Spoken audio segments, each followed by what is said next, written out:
السلام علیکم ورحمۃ اللہ وبرکاتہ نحمدہ ونصلی علی رسولہ الکریم اما بعد۔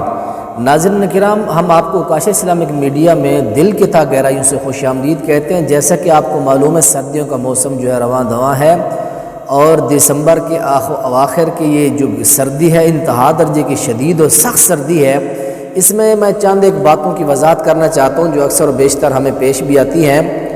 ایک حدیث ہے سنن نبی داؤد کے اندر اور جامع ترمذی کے اندر، ایک حدیث مصطفیٰ ہے صلی اللہ علیہ وسلم کہ اکثر بھائی ہمارے جب نماز کے اندر آتے ہیں تو نماز کی حالت کے اندر وہ کیا کرتے ہیں، آ کر اپنے مفرل وغیرہ یا اپنی چادریں لے کر اس طرح آ کے وہ اپنے منہ ڈھانپ لیتے ہیں، آتے ہیں نماز میں اور اس طرح اپنے چہرے وغیرہ جو ہے وہ چھپا لیتے ہیں۔ اس طرح نماز پڑھنے کے حوالہ سے آپ احباب کے سامنے میں کچھ بیان کرنا چاہتا ہوں۔ ایک چیز یہ ہے، اور دوسری چیز یہ ہے کہ نماز میں کھڑے ہوئے اپنے چادر یا مفرل کو اس طرح چھوڑ دینا، یہ جو طریقہ ہے، آپ اس کو یا اس طرح کر لیں یا اس کو کم از کم یہاں کر لیں یا اس کو اس طرح کر لیں، لیکن یہ دونوں اس کے اطراف جو ہے ان کو چھوڑ دینا، یہ دو چیزیں آپ کو بتانا چاہتا ہوں۔ ایک مفرل وغیرہ سے منہ کو چھپانا، اور دوسرے نمبر پر اس دونوں اطراف کو جو ہے نیچے چھوڑ دینا، اس کو عربی کے اندر صدل کہتے ہیں۔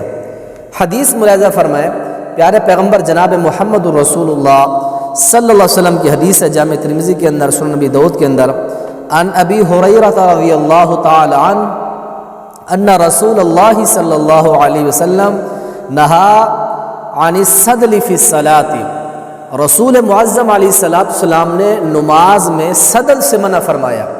صدل کیا ہے کہ آدمی اپنے کپڑے کو نیچے لٹکا دے، چھوڑ دے، اس کو عربی کے اندر صدل کہتے ہیں۔ کپڑے کو لٹکانا نہیں ہے، اپنے کپڑے کو کندھوں پر ڈال لیں، اس کو یہاں اطراف جو ادھر ڈال لیں، لیکن لٹکانا نہیں ہے اسے۔ اور اسی طرح فرمایا کہ ان یغطی الرجل فاہ، کہ آدمی نماز کی حالت کے اندر اپنے چہرے کو جو ہے ڈھانپے چھپائے، اس سے بھی اللہ کے نبی نے منع فرمایا ہے۔